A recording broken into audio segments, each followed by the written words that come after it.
برج القوس، تغيير جذري، خروج من وضع ودخول في وضع آخر.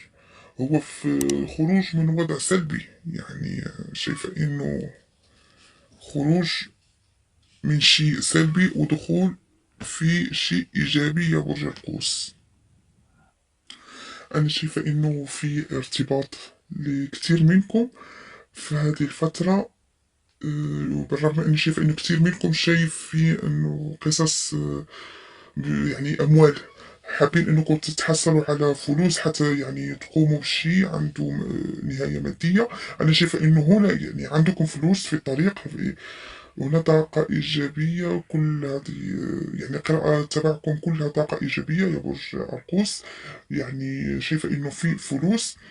طيب، في حاجة يا برج القوس، خدوا بالكم من لسانكم حتى لا تحكوا لأي حد أي حاجة. أنا شايفة إنه هناك في شخص حابب إنه يحطكم في موقف لا تحسدوا عليه، يعني وبياخد منكم كلام وبيحكيه لناس تانية. حاولوا إنكم ما تحكوش سركم لأي حد. حتى أنا شايفة إنكم في هذه الفترة حتكونوا مشغولين بمشكل بسبب أخذ ورد في كلام. فبلاش، حاولوا انكم ما تقولوا اي حي اي شيء. انا شايف انه البعض منكم حابب انه يعني يقفل على نفسه ويشوف الناس من بعيد. حابين انكم تنعزلوا شوية عن الناس بحيث ان الرؤية تكون واضحة قدامكم وتعرفوا من هو عدوكم من هو حبيبكم. يعني انتوا حتكونوا مركزين على هذا الشيء، وحابين انكم تقفلوا على الماضي، على الشيء من الماضي، شيء تعبكم من الماضي، سواء شخص من الماضي او خسارة مالية كانت عندكم في الماضي. يعني اي شيء من الماضي تأذيتوا منه. انا شايفة انكم حابين انكم تطووا الصفحة على هذا الموضوع. حابين انكم يعني تنعزلوا.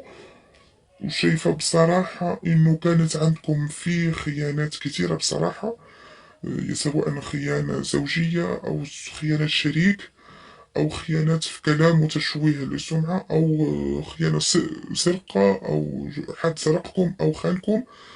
وهذا الكلام موجه للجنسين رجال ونساء. أنا شايفة أنه عندكم خيانة، ولسه الأيام اللي جاية حتكتشفوا خيانة من شخص. ممكن هذا الشخص يكون صديق أو أي حد. أنا ما بتكلمش عن الشريك أو شخص معين في حياتكم، يمكن يكون أي حد. المهم إنه الخيانة واردة وحتكتشفوها. شايفة إنه حتى الشخص اللي حتكتشفوه ستكون بينكم وبينه مواجهة. هذه المواجهة ستكون أنتم الطرف القوي فيها. يعني صوتكم حيكون عالي لأنكم ذوي حق. حتبقوا يعني حيكون عندكم قوة في هذه المواجهة. أوكي، بس برافو عليكم. انا شايفة انكم عندكم احساس قوي انكم عايزين تطلعوا من اي شيء من الماضي وحابين تركزوا يعني في المستقبل. شوف الحاجات اللي جاية، الحاجات اللي في الماضي حابين انكم تنسوها لانها اذتكم كتير. اغلبكم صراحة انه شايفة انهم طالعين من علاقات سامة وحابين يبدأوا علاقة جديدة. وخدوا بالكم بالنسبة للقراءة العاطفية، ممكن هذا يكون قراءة عكسية. إذا مش منطبقة عليكم يمكن يعني تعكسوها. أنا شايفة إنكم حتركزوا كتير عن العمل وتركزوا كتير عن في حاجات خاصة بالفلوس أو دراسة. يعني باختصار سيكون تركيز محاط عن نفسكم. يعني حتحاولوا تنجزوا أعمال كتيرة في الفترة الجاية، داخلين في مغامرات. انتوا شايفين يعني الأوراق فيها كتير من المغامرات. وكمان أحب أذكركم يا برج القوس إنه في روحانيات. يعني بيجيني يعني بعض يعني الأشياء روحانية يعني بتخصني أنا شخصيا، يعني بخلطها مع قراءة التاروت. أنا بصراحة إنه شايفة إنه أنتوا في هذه الفترة الجاية إن شاء الله حتضغطوا على نفسكم بحيث انكم يعني حتنجحوا في انجاز حاجات كثيرة بتخص يعني اعمالكم او حتى في العاطفة. بس حاجات جديدة، حاجات يعني جديدة في العمل في العاطفة. كثير منكم سيقوم بمشاريع كبيرة.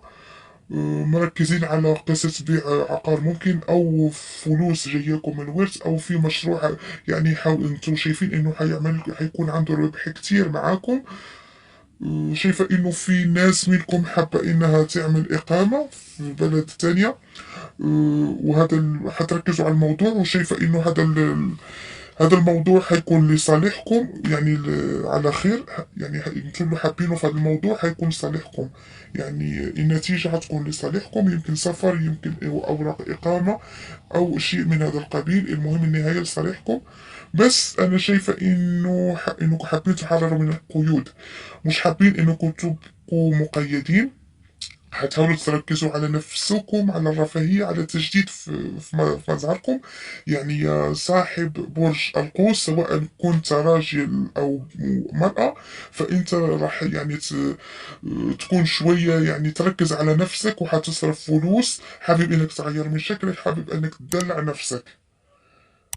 أنا شايفة إنه في مصاريف داخلة ليك، وفي مصاريف يعني خارجة من عندك. الأيام اللي فاتت ضغطت نفسك خرجت فلوس كتير، بس حيكون عندك فلوس جاية في الطريق. أنا شايفة إنه البعض منكم هالتغيير حيكون عنده لمصلحته، وبالتالي أنا شايفة إنه حيخش في علاقة. أنتوا داخلين على علاقة يعني سواء رجال أو نساء يا برج القوس. ده شايفة إنكم داخلين على علاقة رسمية، علاقة أطفال وزواج، وعلاقة حتكون يعني مرتاح. انتوا شايفين يعني المستقبل مليان فلوس، مستقبل ذهبي، مستقبل مليان، يعني حتكونوا فيه مرتاحين ماديا. وذا املكم، يعني دي زي ما تقولوا خطة انتوا راسمينها ليكم. الكثير منكم عامل هالخطة حتى انه يغير من طريقة يعني حياته، يغير من طريقة عيشه. وان شاء الله حتكون يعني مسيرة موفقة. انتوا بتشوفوا يعني للمستقبل، نظرتكم للمستقبل نظرة فرح. يعني شايفين انه المستقبل حيكون كتير كويس. في بعض منكم، انا بكلم على المنفصلين، عنده شوية مشاكل. يعني هو عطب ظهره لشخص يعني كان معاه. ويمكن تكون قراءة عكسية في الانفصال. هو بيشوف يعني للشخص ده مش حابب انه يرجع له، بس هو الشخص ده من الماضي هو يحاول يرجع لكم. حتى أنا شايفة إنه هذا الشخص اللي في الماضي يفكر فيكم كتير بالليل، ويرسل لكم طاقات. بيحاول يعمل لكم قانون الجذب. بيحاول يرسل لكم طاقات بالليل، وهو بيحاول جميع المحاولات إنه يرجع لكم. بس هو بيدعي كتير. أوكي. إنه أنا شايفه بصراحة إنه متعذب أو ندمان على هذا الفراق، إنه هو سابكم، أو إنه هو خانكم، أو إنه حصل بينكم يعني هذه المشاكل. هو ندم عنده شديد، وحابب إنكم ترجعوا بأي شكل من الأشكال. عنده ندم العمر. أنا شايفة إنه حتكون هناك حيرة على شخصين.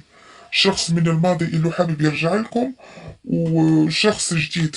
يا إما أنتوا حابين إنكم تجددوا مع أشخاص جديدة، أو عندكم شخص عايزين تكملوا معاه، أو شايفين إنه الشخص من الماضي حيكون يخلي عندكم شوية ضغط، مش حتعرفوا تحسموا.